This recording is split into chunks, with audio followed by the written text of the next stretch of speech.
భయ్యా చిరంజీవి కామెంట్ని ఎలా చూస్తారు? చిరంజీవి నాకు కామెంట్ మనవడు కావాలి. నేను దాన్ని ఏకీభవిస్తా అంటే చిరంజీవి కామెంట్తో. ఎందుకంటే అంత కోట్ల ఆస్తి అటు మరి ఎందుకంటే అది ఒక సైడు మన కామినేని మరియు అది అది అపోలో వాళ్ళ ఇది ఉంది, వాళ్ళ వియంకుడు కాబట్టి ఆయన చెప్పిన దాంట్లో తప్పేం లేదు. 100% ఒక మనవడు కావాలి, ఆ ఆస్తికి ఆయనే వారసుడుగా ఫ్యూచర్లో ఉండాలి కాబట్టి.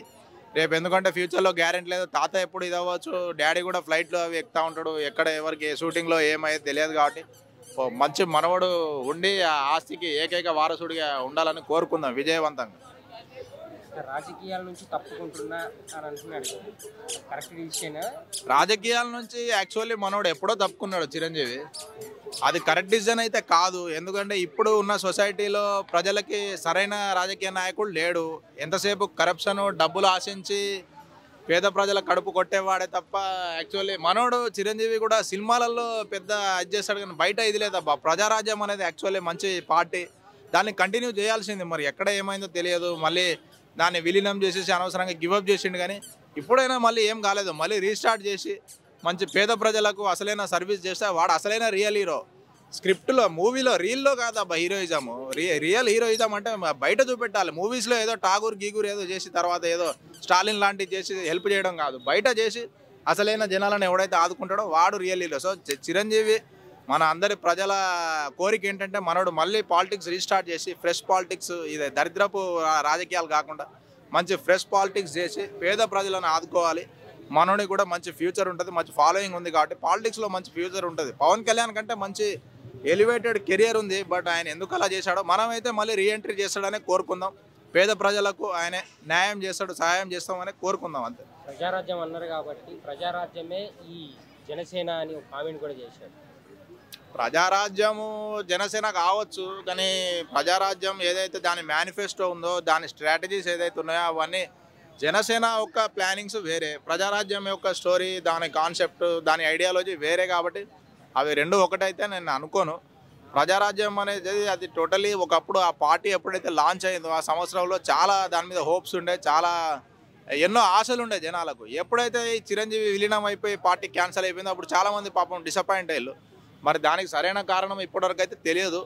సో మనం హోప్ఫుల్లీ మళ్ళీ రీఎంట్రీ చేస్తాడని కోరుకుందాం రాజకీయాల్లో అదే పార్టీతోని. మంచి ఏదైతే జనాలు ఏదైతే ఒక నిజమైన ఒక నిజాయితీ పరుడైన రాజకీయ నాయకుడు ఒక రాజకీయాల నుంచి ఏదైతే కోరుకుంటారో అది మళ్ళీ జనాలకి దాని ద్వారా అందుతుందని మనం ఆశిద్దాం అంతే. మూవీ వస్తుంది కదా, ఈ ఎక్స్పెక్టేషన్స్ ఏ విధంగా ఉన్నాయి బ్రో? యాక్చువల్లీ అయితే టు బి ఫ్రాంక్ చెప్పాలంటే RRR తర్వాత యాక్చువల్లీ అది ఒక చాలా మోస్ట్ అవైటెడ్ కాంబినేషన్ అనే చెప్పాలి. ఎందుకంటే రాజమౌళి, మహేష్ బాబు అనే కాంబినేషన్ చాలా సంవత్సరాల నుంచి చాలామంది ఫ్యాన్స్ దానికోసం వెయిట్ చేశారు. సో 100% అది మూవీ మాత్రం నాకు తెలిసి ఇంకా మన చరిత్రలోనే కాకుండా ఇప్పటివరకు వచ్చిన మన అన్ని గ్లోబల్గా అది ఒక హిస్టారికల్ ట్రేడ్ మార్క్ 100% క్రియేట్ చేస్తుందనే నేను కోరుకుంటున్నా, ప్లస్ అందరూ కోరుకుంటున్నారు. సో మనం దానికోసం అయితే 1000 కళ్ళు తెరుచుకొని ఎదురు చూస్తున్నాం ఆ మూవీ కోసం. ఆ సోఫార్ అయితే హైప్స్ కానీ దాని మూవీ గురించి ఏదైనా టాపిక్ ఏదొచ్చినా కానీ బాగా ట్రెండ్ అవుతుంది. సో లుకింగ్ ఫార్వర్డ్ బ్రదర్, దానికోసమే యాక్చువల్లీ వెయిటింగ్. ఇప్పుడు ప్రజెంట్ మాత్రం నెక్స్ట్ దానికోసమే వెయిటింగ్ యాక్చువల్, ఆ ప్రాజెక్ట్ కోసమే. అంటే ఇప్పుడు ఆ సినిమా బయటికి రావాలంటే కనీసం ఒక 4-5 సంవత్సరాలు అయితే టైం పడుతుంది అంటున్నారు కదా.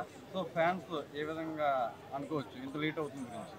ఇంకా రాజమౌళి ప్రాజెక్ట్ అంటే మరి మినిమం అంతే ఉంటుంది, మనం ఏం చేయలేము. ఇంకా హ్యాపీగా టవల్ అది వేసుకొని పడుకోవాలి. ఎందుకంటే మరి అంత తొందరగా ఉంటుంది, అంతే ఎంత లార్జ్ వెయిటింగ్ ఉంటుందో దానికి తగ్గిన అంతే సేమ్ టైం రిజల్ట్ ఉంటుంది, దానికి తగ్గ ఎంటర్టైన్మెంట్ మసాలా అన్నీ ఉంటాయి కాబట్టి ఇంకా తప్పదు. మరి ఆయన చాలా కేర్ఫుల్గానే అన్ని స్లోగా స్టెప్ బై స్టెప్ అన్ని జాయిన్ చేసి అంత పర్ఫెక్ట్ మిస్టర్ పర్ఫెక్ట్ కాబట్టి జనాలు కూడా కొంచెం ఓపిక ఉండాలి, పేషెన్స్. మనం ఎంత ఓపిక ఉంటే దానికి అంత 10 రెట్లు ఎక్కువ ఎంటర్టైన్మెంట్, అంత స్టోరీ ఉంటుంది, అంత concept. At the same time ఆ స్క్రిప్ట్ కానీ ఏదైనా ఎక్కడ కూడా వాళ్ళ ఫ్యాన్స్ కానీ మిగతా ఫ్యాన్స్ని కానీ వాళ్ళ ఎక్స్పెక్టేషన్స్ని డిసప్పాయింట్ చేయదు, బ్రేక్ చేయదు. 100% మనం ఎంత వెయిట్ చేస్తామో దానికి తగ్గ 100% 10 టైమ్స్ ఎక్కువ ఎంటర్టైన్మెంట్ ఉంటుంది, దాంట్లో అయితే డౌట్ లేదు. ఆ ప్రాజెక్ట్తో SSMB రాజమౌళి.